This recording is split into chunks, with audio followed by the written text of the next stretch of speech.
Right now, you are the only kind of human on Earth. That feels normal. It feels like it has always been true.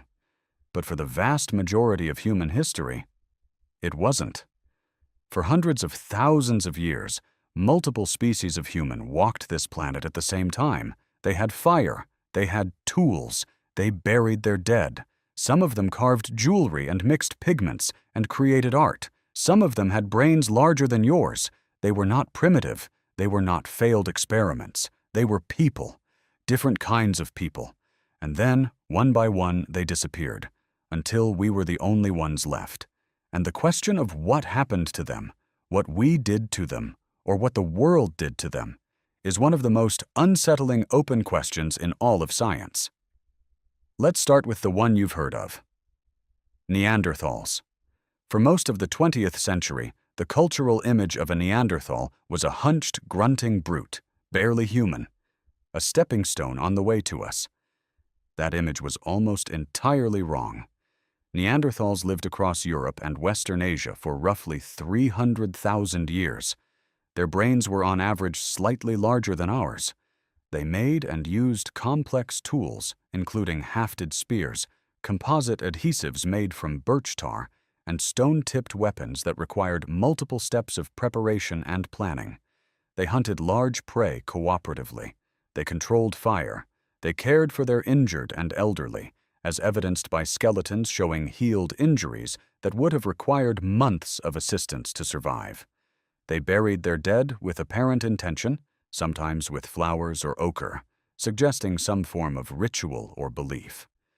In 2010, archaeologists found Neanderthal cave art in Spain.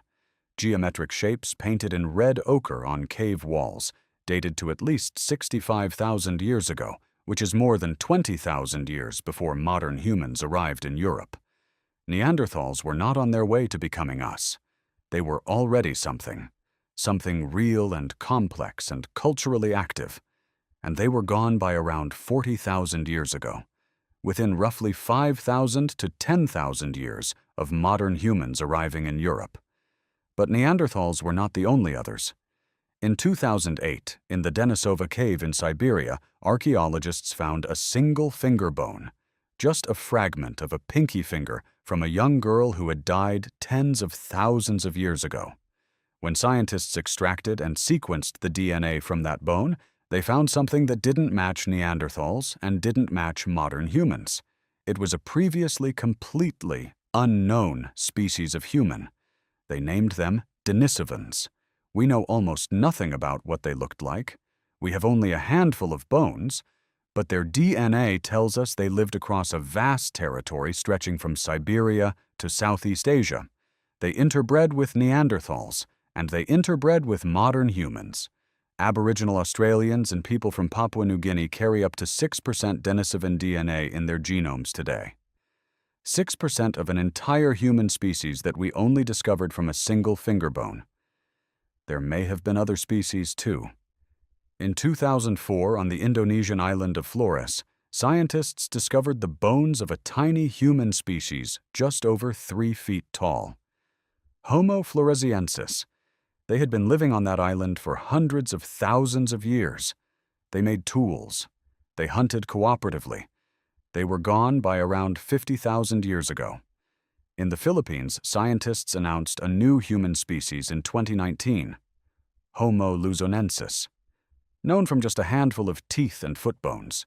And there was Homo erectus, who walked upright and used fire and made hand axes and spread across Africa, Europe, and Asia. They survived for nearly 2 million years, the most successful human species that ever lived, gone by around 100 to 10,000 years ago. All of them gone, and in every case, the timeline of their disappearance overlaps with one thing: the spread of us. This is not a comfortable observation, and scientists argue intensely about what it means. There are 3 main theories, and the honest answer is that the evidence supports pieces of all 3. The first is climate. The end of the Pleistocene was a period of dramatic environmental instability. Ice ages cycled rapidly. Ecosystems collapsed and reformed. Species that were less adaptable than modern humans may simply have been unable to keep up. The second is competition. Modern humans and other human species occupied the same ecological niches. They ate the same food, they hunted the same prey, they lived in the same landscapes. Modern humans may have simply been better at it. Not by much, but enough. Better social networks, better long-range trading, better information sharing across larger groups. A small competitive advantage sustained over thousands of years can produce extinction. The third theory is the one nobody wants to say out loud: direct violence. There is archaeological evidence of Neanderthal bones showing cut marks consistent with butchering. Evidence that is contested and not conclusive, but exists, and there is a pattern in the archaeological record that researchers have described carefully. Everywhere modern humans arrived, the other humans that were already there eventually vanished. The overlap periods were short, the outcomes were final. But here is the part of this story that changes everything, because it turns out that we did not simply replace the other humans. We absorbed them. In 2010, the complete Neanderthal genome was sequenced for the first time, and researchers found something unexpected. Modern humans outside of sub-Saharan Africa carry between 1% and 4% Neanderthal DNA. Every person reading this who has non-African ancestry carries fragments of Neanderthal genome in every cell of their body. And some of those fragments are not neutral. Neanderthal DNA sequences have been identified in genes related to immune function, pain tolerance, blood clotting, and even depression risk. Our immune systems are partly theirs. Our response to cold may be partly theirs. The people we replaced, the people who vanished from the earth while we spread across it, never entirely disappeared. They are still here, folded into us, carried forward in every generation since the two species met and merged somewhere in the ancient Middle East between 50,000 and 60,000 years ago. And this raises a question that paleontologists and philosophers have both struggled with. What does it mean to say a species went extinct when its genes are still walking around in other species? Are Neanderthals really gone? Or did they survive in the only way that ultimately matters? The individual Neanderthals are gone. The culture is gone.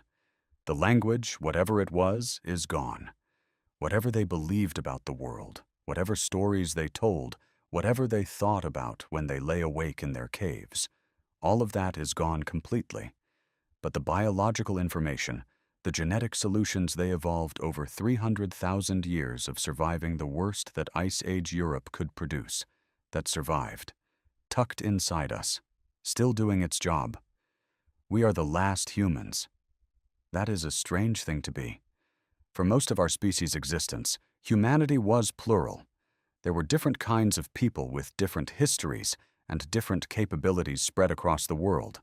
Now there is only one kind, and that singularity is recent. Within the last 40,000 years, the last of our cousins disappeared from the earth.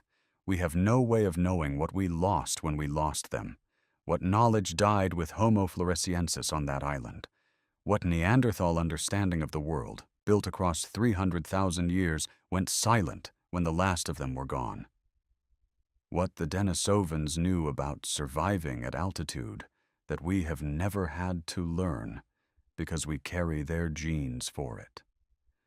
We don't know, we can't know, but somewhere in your DNA, in fragments scattered across chromosomes, is evidence that they existed, that they lived and adapted and endured, and that when we met, something of them came with us into whatever came next.